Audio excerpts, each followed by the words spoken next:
ಗಾಳಿ ಆಗ್ತಾ ಇದೆ ಅಂತ ಶ್ರೀರಾಮಕೃಷ್ಣರು ಹೇಳ್ತಾರೆ. ಹೀಗೆ ನಾನು ಶ್ರೀರಾಮಕೃಷ್ಣರ ಸಂಪರ್ಕದಲ್ಲಿ ಬೆಳೆದು ಬಂದ. ಅಲ್ಲದೆ ಈ ವರ್ಕರ್ ಕ್ಲಾಸ್ ಅವರೆಲ್ಲ ತುಂಬಾ ಹೊರಟಿರ್ತಾರೆ, ರಫ್ ಇರ್ತಾರೆ. ಕೆಲವು ಗುಣಗಳು ಅವನಲ್ಲಿ ಇದ್ವು. ಶ್ರೀರಾಮಕೃಷ್ಣರ ಸಂಪರ್ಕದಿಂದ ಅವೆಲ್ಲ ಬದಲಾವಣೆ ಆಗುತ್ತೆ. ಅವನು ಧ್ಯಾನ ಜಪ ಮಾಡಿದ್ರ ಪರಿಣಾಮವಾಗಿ ಅವನು ಅತ್ಯಂತ ಸುಸಂಸ್ಕೃತ ವ್ಯಕ್ತಿಯಾಗಿ ನಿರ್ಮಾಣ ಆಗ್ತಾನೆ.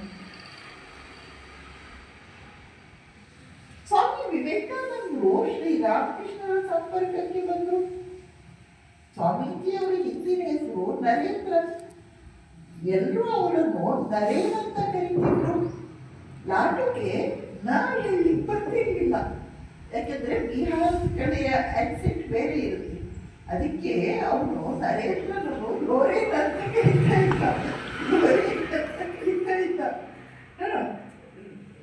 ಲಾಟುಗೆ ಸ್ವಾಮಿ ವಿವೇಕಾನಂದರ ಅಂದ್ರೆ ಬಹಳ ಪ್ರೀತಿ. ಮುಂದೆ ಸ್ವಾಮಿ ವಿವೇಕಾನಂದರ ಕೀರ್ತಿ ಇಡೀ ವಿಶ್ವದಲ್ಲಿ ಹರಡಿತು.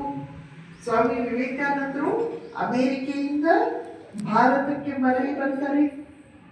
ಆಗ ಭಾರತದಲ್ಲಿ ಅವರಿಗೆ ಏನು ಕೊಲಂಬೋದಿಂದ ಹಿಡಿದು ಅಜ್ಮೂರದವರೆಗೆ ಅದ್ಧೂರಿಯ ಸ್ವಾಗತವನ್ನು ಮಾಡಲಾಗುತ್ತೆ.